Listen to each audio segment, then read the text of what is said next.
उससे क्या शास्त्रार्थ करना। दरअसल इनको बाबा कहना भी अपने शब्दों की वैल्यू को कम करना होगा, क्योंकि ये सिर्फ और सिर्फ धंधेबाज व्यक्ति है। दूसरों को फर्जी बताने वाला यह धंधेबाज व्यक्ति जो जनता को अपना वास्तविक नाम तक नहीं बताता। दर्शकों, इस व्यक्ति ने संत रामपाल जी के संपूर्ण अध्यात्म ज्ञान के सामने अपने अज्ञान की उल्टियां की हैं। एक कहावत है, जिसका घर खुद शीशे का हो वो दूसरे के घर पे पत्थर नहीं मारा करते। मगर ऐसे मूर्खों को कौन समझाए।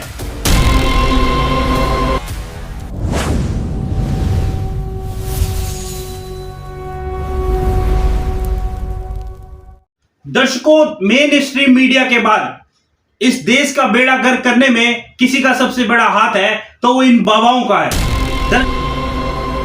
दरअसल इनको बाबा कहना भी अपने शब्दों की वैल्यू को कम करना होगा, क्योंकि ये सिर्फ और सिर्फ धंधेबाज व्यक्ति है। ये जितने भी बाबा आपको आज दिखाई दे रहे हैं, ये बाबा नहीं, ये सिर्फ और सिर्फ धंधेबाज व्यक्ति हैं। इन्हीं में से एक पूकी बाबा, जिसको अध्यात्म का क ख भी नहीं पता है, जो सिर्फ मीठी मीठी कथाएं सुनाकर अपना धंधा चमका रहा है, इस पूकी बाबा ने संत रामपाल जी को फर्जी बताया। अब आप सोच रहे होंगे कि ये पूकी बाबा कौन है। दरअसल मैं इसको बाबा भी नहीं कहूंगा, क्योंकि ये सिर्फ और सिर्फ धंधेबाज व्यक्ति है। जी हां, ये सिर्फ और सिर्फ धंधेबाज व्यक्ति है, जिसको आप अनिरुद्ध आचार्य के नाम से जानते हैं। दरअसल आप जिसे अनिरुद्ध आचार्य के रूप में देख रहे हैं, ये अनिरुद्ध आचार्य नहीं है। रामपाल जी ने मेरा नाम लेके बोला था कि मैं अनिरुद्धाचार्य जी से शास्त्रार्थ करना चाहता हूँ। उन्होंने मेरे को बोला था, मैंने कहा जो फर्जी है उससे क्या शास्त्रार्थ करना। दूसरों को फर्जी बताने वाला यह धंधेबाज व्यक्ति जो जनता को अपना वास्तविक नाम तक नहीं बताता, ये दूसरे को फर्जी कहता है। मैं बात कर रहा हूं अनिल राम तिवारी की। जी हां दर्शकों, इस धंधेबाज व्यक्ति का वास्तविक नाम है अनिल राम तिवारी। अब हैरानी की बात है, जो व्यक्ति अपना वास्तविक नाम तक समाज को नहीं बताता, वो भगवान पर जो प्रवचन देता है, इसकी क्या गारंटी है कि वो सत्य होंगे।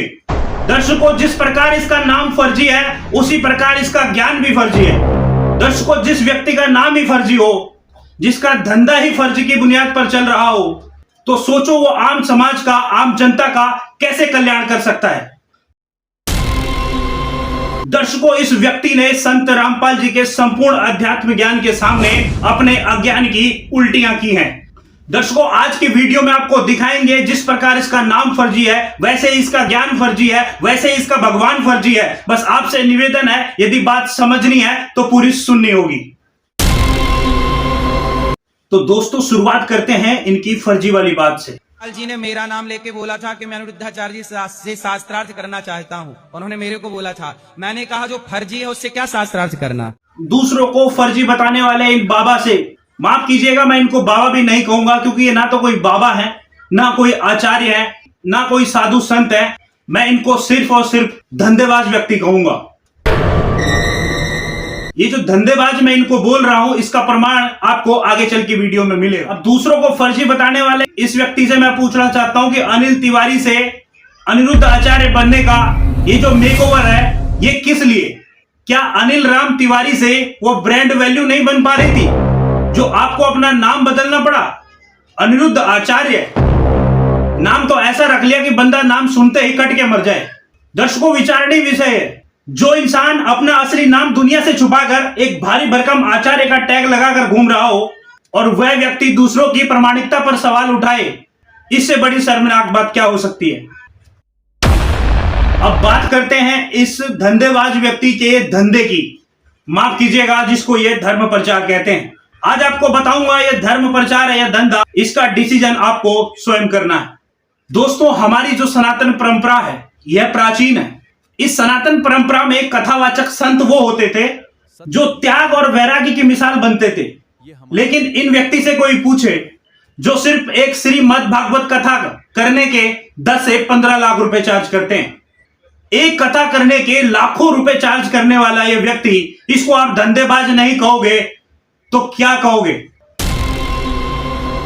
यदि इस बात के लिए आपके पास कोई शब्द है तो आप शब्द मुझे बता दीजिए, मैं उसी शब्दों से इन्हें संबोधित करना शुरू कर दूंगा।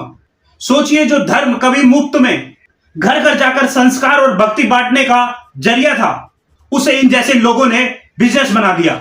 और इनका कॉन्फिडेंस तो देखिए, कैमरे के आगे बैठकर हजारों लोगों के सामने दूसरे को फर्जी बता रहे हैं।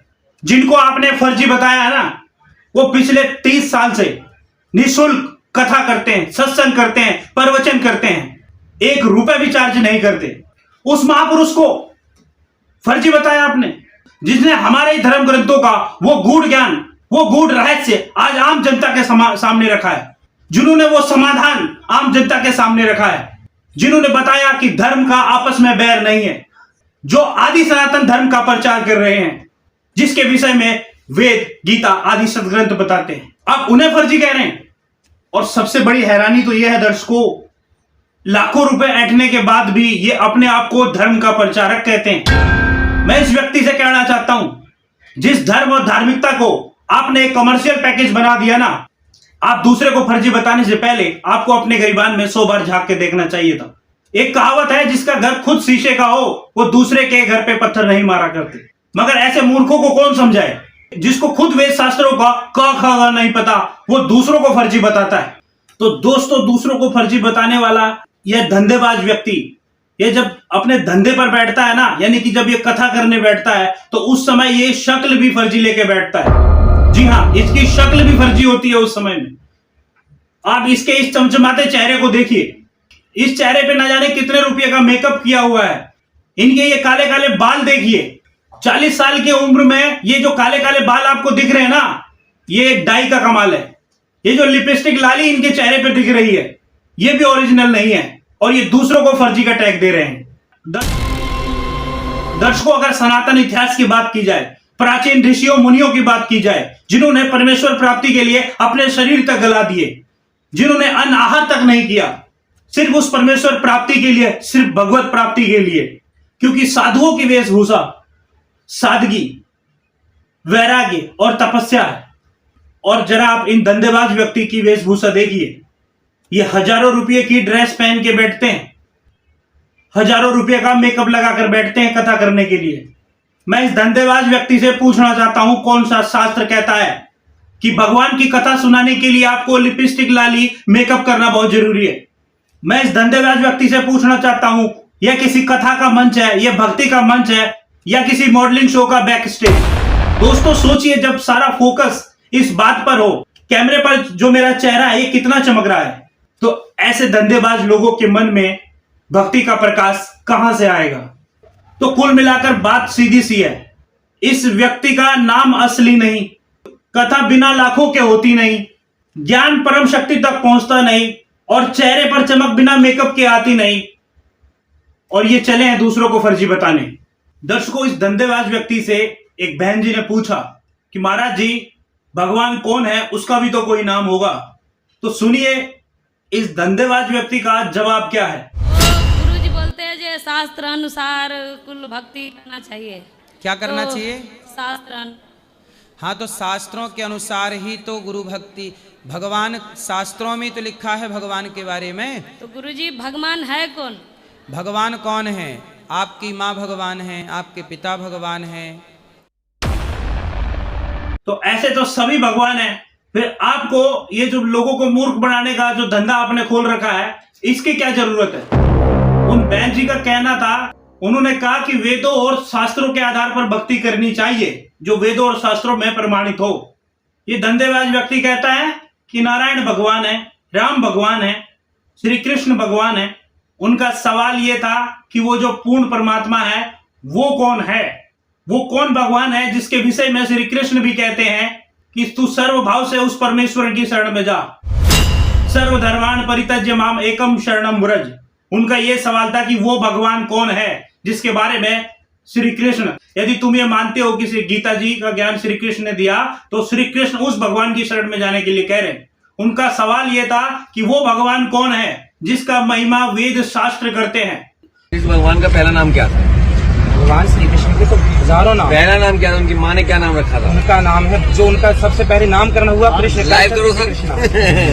पहला नाम क्या था? वसुदेव, वासुदेव पुत्र वसुदेव। उनकी माँ ने वासुदेव नंदन है ना, वसुदेव नंदन वासुदेव। प्रभु रुद्र जब जन्म लिया, उन्होंने जन्म लिया और उन्हें आधी रात लेकर के जब उन्हें दिया